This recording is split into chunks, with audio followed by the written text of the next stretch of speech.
It's way too heavy. I wanted to have 7 kilograms, but it's so heavy now because I took all her stuff. But you can.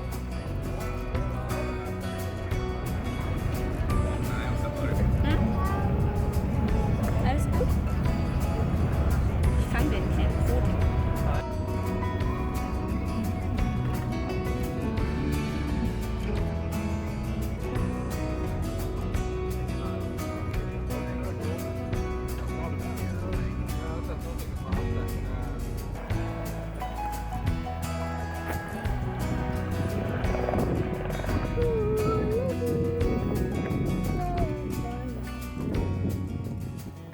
Friday, and this is where our journey starts, in Nikka.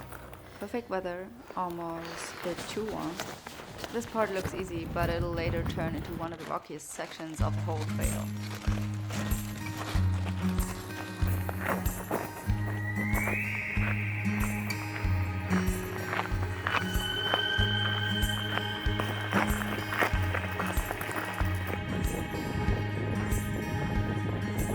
The first part leads to this little birch forest. I saw this on the video before and I thought this would be like a boring patch of the trail, but it's actually really, really beautiful. And yeah, I love birch trees. I really think they are like so characteristic for Sweden, and I always love when we cross the border. It's like when you see them first in Sweden and it feels like, oh yeah, now I'm here. Also, there are a lot of blueberries and you can see the mountains in the distance. So that is where we're going, and it's quite a bit of trail ahead of me right now. Throughout the whole hike you can always see or hear water. You are either walking close to a river or you can hear the muffled hissing of one of the many waterfalls in the distance. It's really beautiful.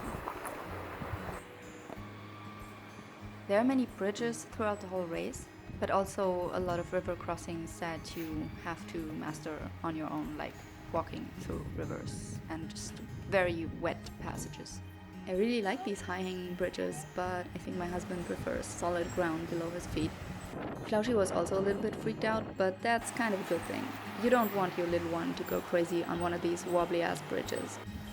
On this part of the trail, you will meet many hikers headed towards Kebnekaise Fjällstation, the mountain station at the foot of Sweden's highest mountain. If you have enough time and the right equipment, it's totally worth a visit. We did not have the time though, we were slow enough already.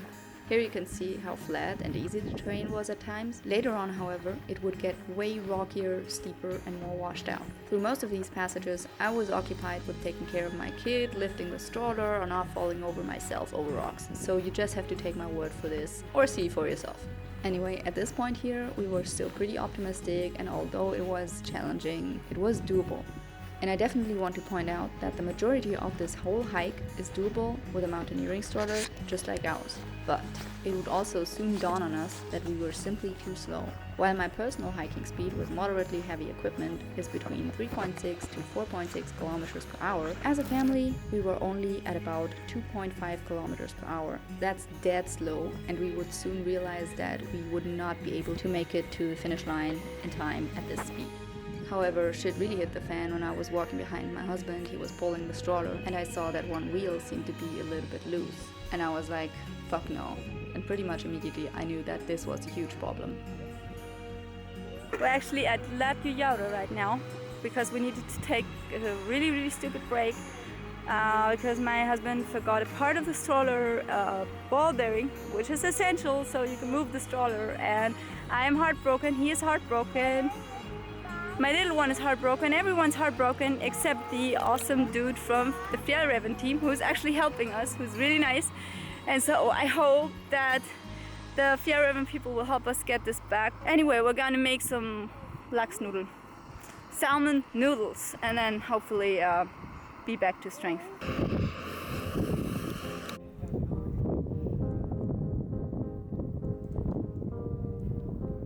After eating, we made our way to this little boat. The boat ride is allowed on the Fjällräven Classic, and it shaves off a few kilometers of the first lengthy patch of this hike.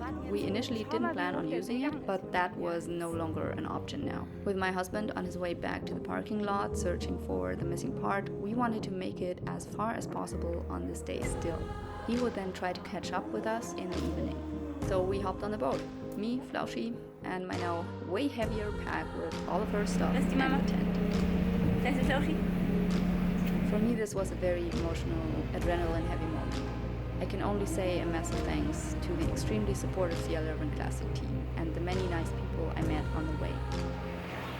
So we're on the boat now, and after that everything is unclear.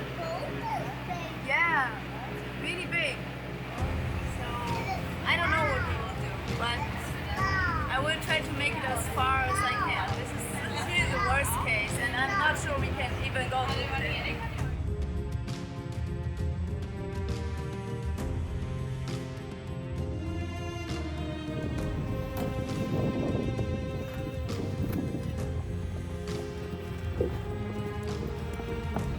Langsam, Schatzi, fall bitte nicht hin. Hey, langsam, Schatzi. This is an extremely well-organized hike. There are helpers everywhere, and I truly believe that this is one of the safest longer hikes that you can do as a beginner.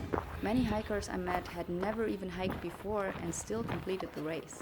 That doesn't mean you should underestimate any part of it though. Holy shit.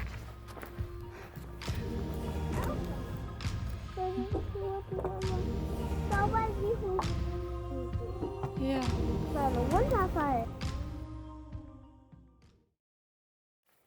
So here we are now at camp, not actually where we wanted to be at the first station, because of course my kid is tired and she can't walk anymore, so we need to take the break, and it's 8 p.m. now, so it's really late, and we decided that we will go to bed now and just sleep on it and think about it. And from what it's looking like now, we will not be able to do the hike because the trail is getting just rockier, and without the stroller and without I don't think we will be able to make it. And I talked to the Fjällräven people, and they said like they don't think we will be able to make it, and this is heartening as well.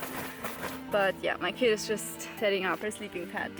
She does that quite well with the pump sack. So I don't know, I try to find it in my heart just to not be heartbroken about this, but I just am. I'm just heartbroken about this. And my husband could not find the missing part. We don't know where it was. It's all just the perfect storm. So I think the best option that we have right now is to just make the best out of a shitty situation and try to stay in the mountains for a few days and then go back and enjoy just the road trip back and just make the most out of it.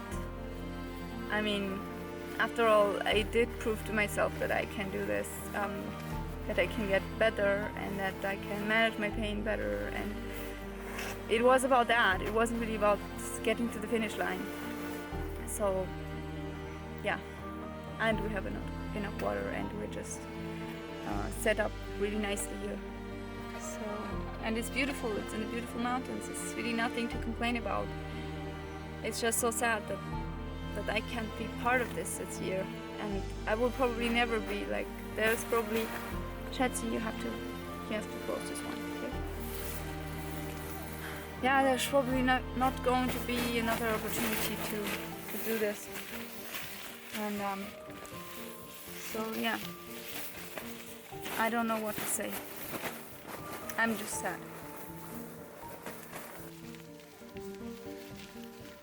So we would pump up our sleeping pads and roll out our sleeping bags in the tent, and Flauschie fell asleep as soon as she crawled into hers. I was then taking out my diary to get rid of my emotions before sleep. Maybe I should read some of the passages to you guys. This day though, I was glad that I was too tired to think, and I would just pass out on my pad soon after Flauschie. What would happen next? Will we be able to make it to Kebnekaise? I didn't know.